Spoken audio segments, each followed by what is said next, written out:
Maximum सब array सम को निकालने का दूसरा तरीका होता है ये टेक्निक जिसको हम कहते हैं प्रीफिक्स सम। प्रीफिक्स सम हम एक नया एरे बना लेते हैं और उसको नाम दे देते हैं प्रीफिक्स एरे। प्रीफिक्स एरे के अंदर हम क्या स्टोर करते हैं, ith एलिमेंट तक का सारा सम। जैसे अगर इंडेक्स 0 है तो यहाँ 0 तक का सारा सम स्टोर कर लेंगे 1 को। फर्स्ट इंडेक्स पर 0 से 1 तक का सारा सम स्टोर कर लेंगे यानी -1, यानी 1 प्लस -2 का सम यानी -1।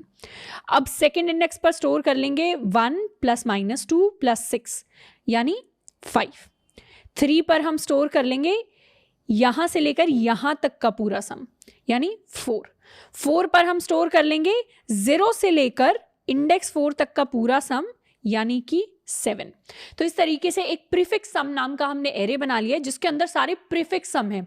प्री का मतलब होता है अंग्रेजी में पहले और फिक्स मतलब फिक्स कर दिया वहां तक। तो प्रीफिक्स मतलब आप जिस भी इंडेक्स पर हैं वहां से और उसके पहले पहले सारे नंबर्स का आप सम ले आइए। प्रीफिक्स यानी पहले वाली वैल्यूज। तो जिस भी इंडेक्स पर है वहां से पहले के सारे नंबर्स और उस इंडेक्स तक का सम आप कैलकुलेट कर लें। जैसे अगर हम इंडेक्स 3 पर हैं तो 3 से पहले पहले और यहाँ 3 तक के, मतलब यहाँ से लेकर यहाँ तक के सारे एलिमेंट्स का हमने सम कैलकुलेट किया और उसको स्टोर करा दिया हमने 3 के अंदर। अब ये प्रीफिक्स सम हमारी हेल्प कैसे करेगा, देखते हैं कैसे मदद करेगा। मान लीजिए हमें सम निकालना है इस पर्टिकुलर सब एरे का जिसके अंदर हम इंडेक्स 1 से लेकर इंडेक्स 3 तक के बीच के सारे एलिमेंट्स का सम निकालना चाहते हैं।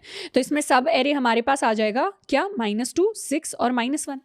अब या तो हम इसका सम डायरेक्टली निकालें एक लूप लगाकर। लूप कैसे निकालेंगे, फॉर इसमें स्टार्ट क्या हो जाएगा 1, इसमें एंड क्या हो जाएगा 3।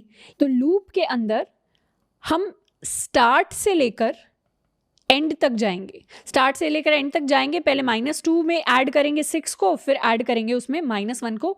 तो इस तरीके से हम पूरा सम निकालेंगे जो होने वाला है हमारे पास 3।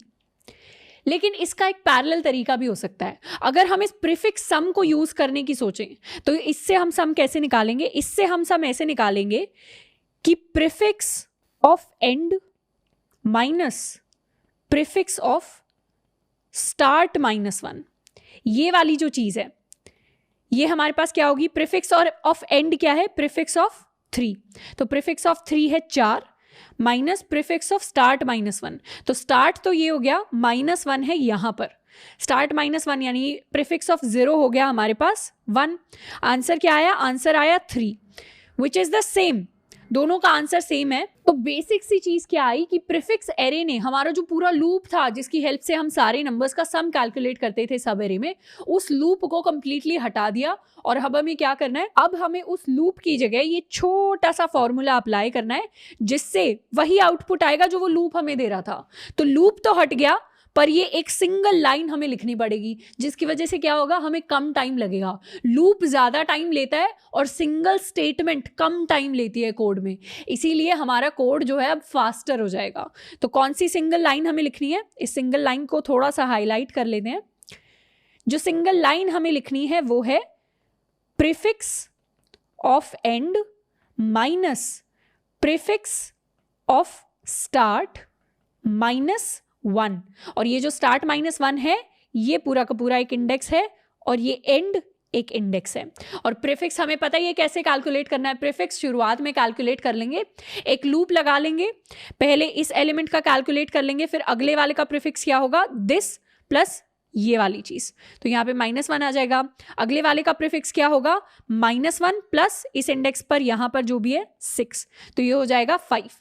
इसका प्रीफिक्स क्या होगा, 5 प्लस -1 तो 4 हो जाएगा। इसका प्रीफिक्स क्या होगा, 4 प्लस 3 तो ये हो जाएगा 7। तो इस तरीके से हमारा प्रीफिक्स एरे कैलकुलेट होता है। प्रीफिक्स एरे को कैलकुलेट करने का क्या फॉर्मूला है, prefix of i-1 plus array of i।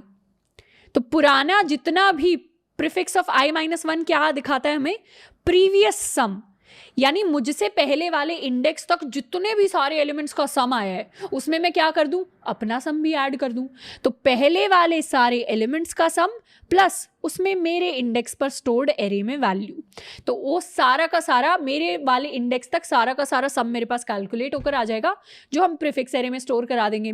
फिर प्रीफिक्स एरे से इस तरीके से सम कैलकुलेट करेंगे इनर लूप को रिप्लेस करके। अब एक बार इसका हम कोड लिखकर देख लेते हैं। अपना वही पुराना कोड यूज करेंगे, इसमें मैक्सिमम सब एरे सम जो हमने फंक्शन बनाया था उसके अंदर स्टार्ट तो वही रखनी है, हमें एंड भी वही रखना है। ये जो लूप हम करते थे ना अपने सब एरे के सम को कैलकुलेट करने के लिए, बस इसको हम हल्का सा रिप्लेस कर रहे होंगे। इसको हम थोड़ा सा कमेंट आउट कर देते हैं और करंट सम में अब प्रीफिक्स सम को यूज करेंगे। तो पहले प्रीफिक्स सम को बना भी लेते हैं। Int prefix is equal to new int, और प्रीफिक्स का साइज क्या होगा, नंबर्स डॉट लेंथ। कैलकुलेट कैसे करेंगे प्रीफिक्स को, कैलकुलेट प्रीफिक्स एरे, तो एक लूप लगा लेंगे फॉर इंट आई इक्वल 0, या इनफैक्ट इस लूप को 1 से शुरू करेंगे। आई की वैल्यू को लेकर जाएंगे हम प्रीफिक्स डॉट लेंथ तक and I plus plus.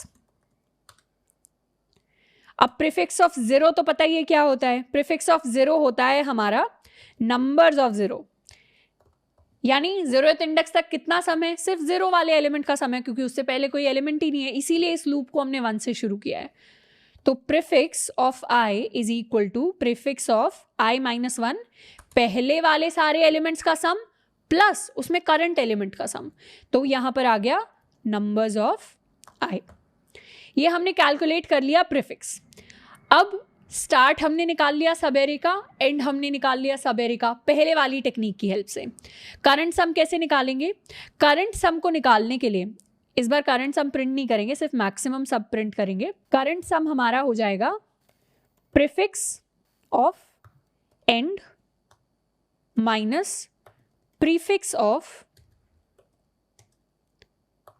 Start minus 1। पर यहां पर एक छोटा सा सवाल आता है कि स्टार्ट तो 0 से शुरू हो रहा है, तो अगर स्टार्ट की वैल्यू 0 हुई तो प्रीफिक्स ऑफ -1, तो नेगेटिव तो इंडेक्स होता ही नहीं कोई एरे का, वो तो एरर दे देता है।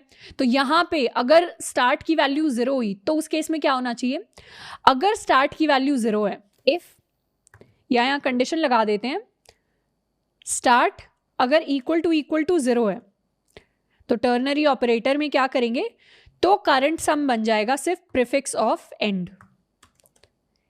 मतलब कुछ भी माइनस नहीं करना उस केस में, सिर्फ एंड तक हम पूरा का पूरा सम कैलकुलेट कर लेंगे। लेकिन अगर स्टार्ट 0 नहीं है तो उस केस में prefix of and minus prefix of start -1। तो ये बन गया हमारा करंट सम। करंट सम को मैक्सिमम सम के साथ कंपेयर कर लिया, मैक्सिमम जो भी है वो स्टोर ही हो जाएगा, और फाइनली मैक्सिमम सम की वैल्यू को हम प्रिंट करवा देंगे। तो इसको कर लेते हैं सेव, दोबारा से इस कोड को रन करते हैं, और इस बार जो आउटपुट आया है maximum sum is equal to 8, same output आया है। कौन सा है मैक्सिमम सब एरे सम, 6 -1 और 3 का। और इस बार लॉजिक क्या हुआ, लॉजिक इतना सा हुआ, एक प्रीफिक्स एरे हमने बना लिया और उसमें हमने वैल्यूज को कैलकुलेट कर लिया। अब लूप के अंदर कमाल हम देखेंगे, कमाल ये है आउटर लूप हमने चलाया n तक, इनर लूप हमने चलाया n तक। अब इसके अलावा और कोई लूप नहीं है, सिर्फ 2 ही लूप्स हैं। यानी आप देखेंगे अंदर वाला जो k वाला हमारा लूप था ना, उसको हमने कंप्लीटली हटा दिया, सिर्फ ये फर्स्ट फॉर लूप है, ये सेकंड फॉर लूप है।